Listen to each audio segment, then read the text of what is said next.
welcome to the Papyrus TV News Update. First, the headlines. First Lady calls for collective effort to protect children from sexual abuse. Lagos begins statewide free HIV testing ahead of World AIDS Day.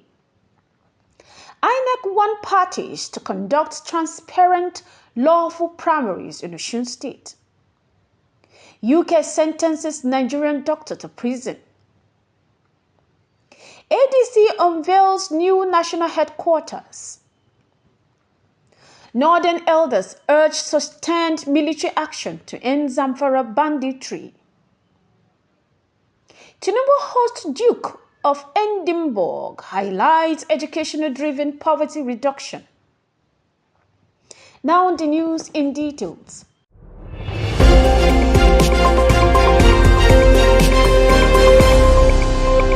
Lady of the Federal Republic of Nigeria, Senator Olorimi Tinubu has urged Nigerians to take collective responsibility in protecting children from sexual exploitation and abuse. She made the call in Abuja on Tuesday during the 2025 World Day for Prevention of Healing from Child Sexual Exploitation and Sexual Abuse. This year's theme, strengthening the protection of children against sexual exploitation and sexual abuse through evidence-based policymaking, underscores the need for data-driven strategy to safeguard vulnerable children. Olorimi Tinubu emphasized that parents, communities, and institutions must prioritize child safety and work together to prevent abuse. It demands informed action guided by accurate data, research, and sound policies. May God protect all our children, she said. The day, observed globally every November 18th, was created by the Council of Europe in 2015 and gained UN recognition in 2022 to raise awareness, promote understanding, and support survivors of child sexual abuse.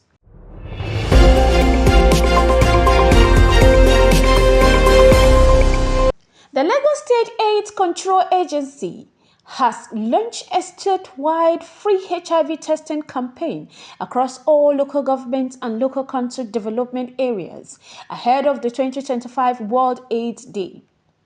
The exercise, running from November 18th to December 1st, aims to expand access to HIV screening, close testing gap, and deepens community awareness on prevention and stigma reduction. LSACA said trained counselors, testing kits, condoms, and information materials have been deployed to communities to ensure smooth service delivery. LSAC's Chief Executive Officer, Dr. Folakemi Animashuan, urged residents to take advantage of the free confidential testing, noting that early diagnosis is key to effective treatment and reducing new infections.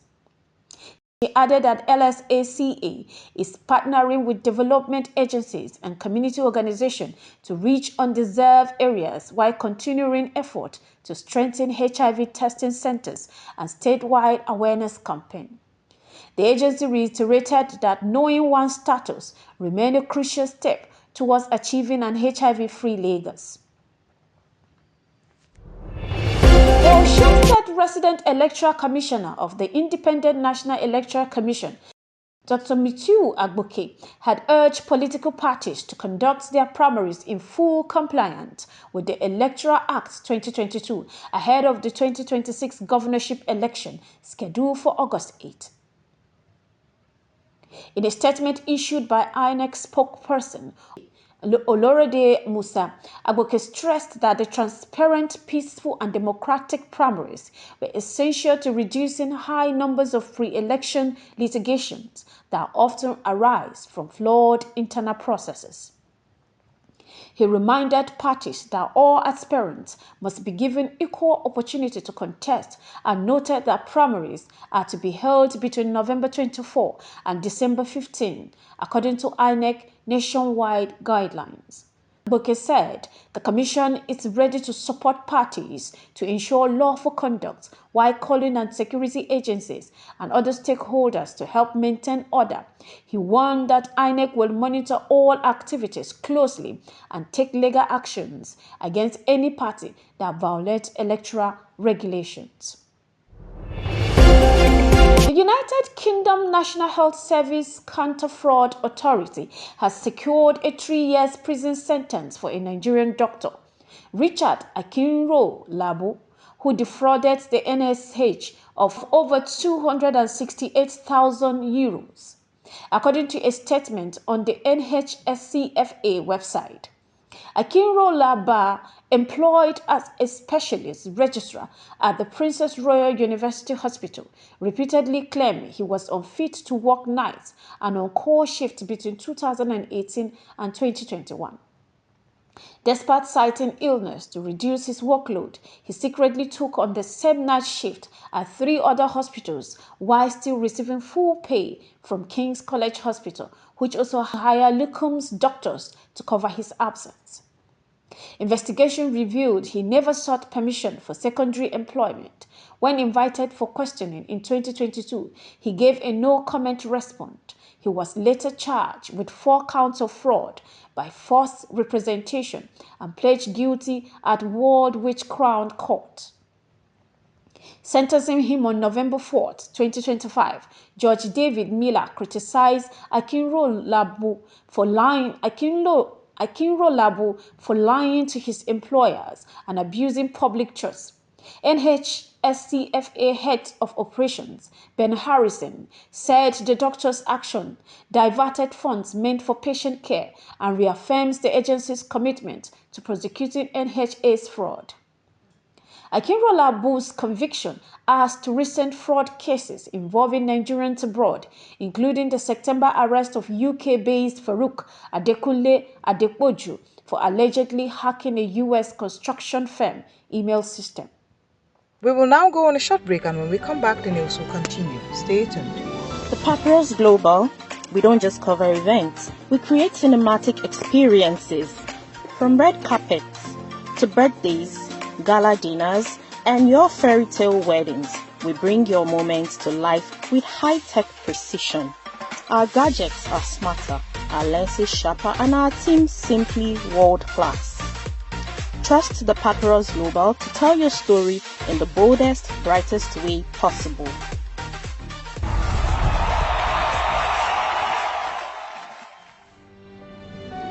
Welcome back, and now the news will continue. The African Democratic Congress has inaugurated its new National Secretariat in Abuja, formerly used by Atiku Abubakar as his presidential campaign office. The key opposition figures the party has been wooing, including Atiku and Labour Party's Peter Obi, were absent.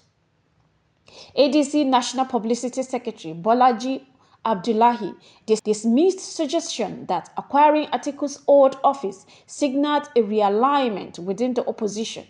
He said the building's previous use was irrelevant and that the move was purely an ADC decision.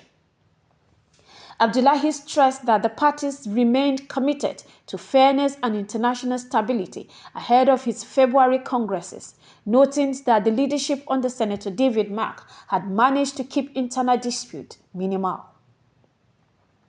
Addressing questions on the status of former Kaduna State Governor Nasir El-Rufai and Peter Obi within the ADC-led coalition, Abdullahi said both men were expected to take clear position now that the Anambra governorship elections have been concluded.